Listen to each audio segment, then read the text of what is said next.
सब आज आपकी टीम यहाँ पर पहुंची है उचाना मंडी के अंदर, क्या मुख्य उद्देश्य है? हमारा मुख्य उद्देश्य हमारे जो स्टेट लेवल का ट्रेनिंग इंस्टीट्यूट हमेटी के अंदर जो है 5 दिवसीय प्रशिक्षण के ऊपर जो हमारे ट्रेनिज आए हुए हैं हरियाणा भर से, उनको एक्सपोजर विजिट्स के लिए किसान के खेत पर ले जाकर ये दिखाना कि किस प्रकार से जो है किसान खेती कर रहे हैं। विशेष तौर से हमारा जो है यहाँ का जो कपास के अंदर गुलाबी सुंडी है उसका प्रबंधन किस प्रकार से हमें करना चाहिए, और साथ साथ इसमें हमारा बगैर रसायन मुक्त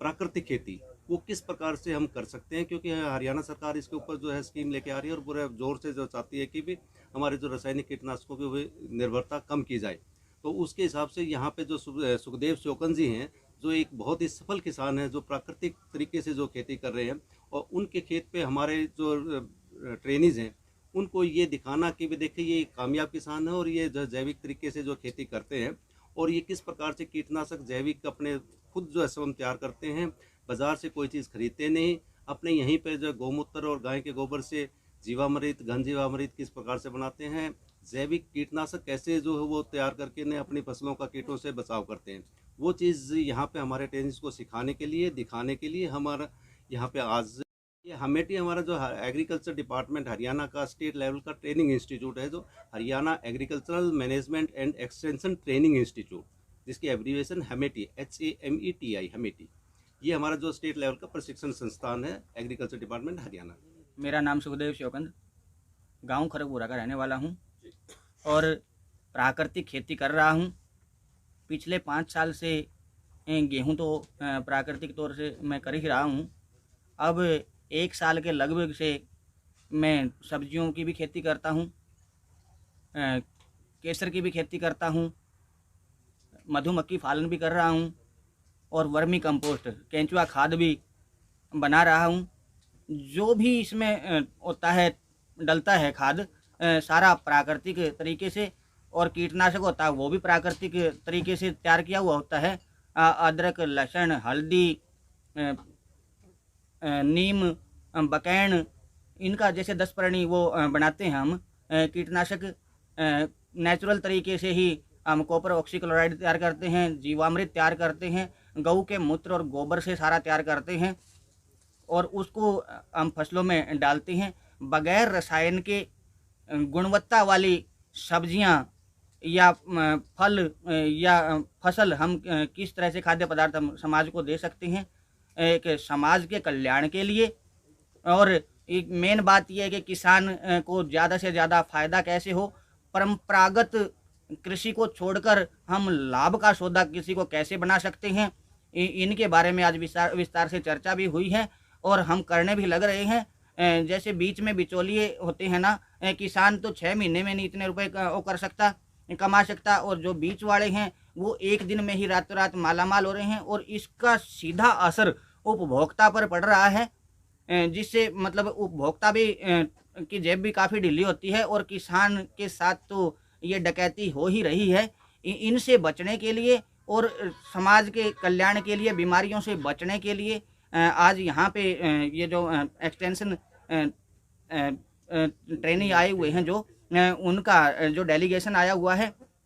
इनके साथ बहुत अच्छा लगा मेरे को बातचीत करके, और आशा भी करता हूँ कि समाज के कल्याण के लिए ये साथी है ना दिन रात मेहनत करेंगे और दिन दुगनी रात चौगुनी किसान भी। इस प्रकार की कोई ट्रेनिंग वगैरह की है? नहीं, इस प्रकार की मैंने ट्रेनिंग नहीं की है कोई। ये तो आपको ये जागृति कहाँ से ये जागृति तो कहते हैं कि आवश्यकता आविष्कार की जननी है।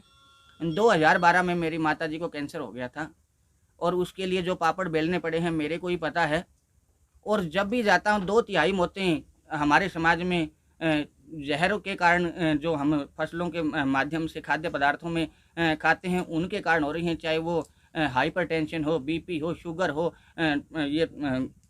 गुर्दे की बीमारी हो या कैंसर हो, अस्थमा हो, कुछ भी जो घातक बीमारियां हैं वो इनके कारण हो रही हैं। तो मेरे मन में है ना बार बार ये बातें स्ट्रक कर रही थी, कैसे इन जहर से पीछा छूटे, कैसे लोगों को बीमारियों से बचाया जा सके, कैसे समाज का कल्याण हो। इसके कारण है ना मैंने इसकी एक छोटी सी पहल की है। मेरी पहल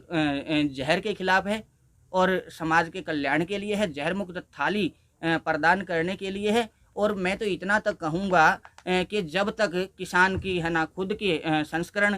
नहीं करेगा और विपणन नहीं करेगा, प्रोडक्शन तो उत्पादन तो किसान कर ही रहा है, जब तक किसान का भला होने वाला भी नहीं है और आम जनता का भी भला होने वाला नहीं है।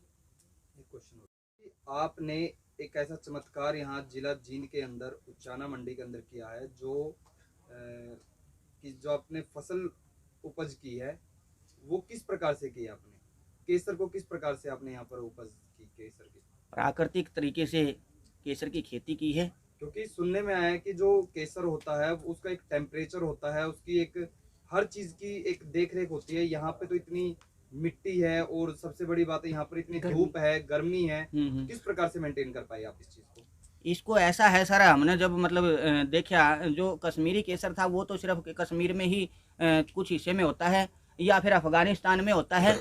लेकिन उसका है ना एक तोड़ निकला हुआ है, एक बीज है जो अमेरिकन केसर के नाम से आता है, उसकी टॉलरेंस पावर बहुत ज़्यादा होती है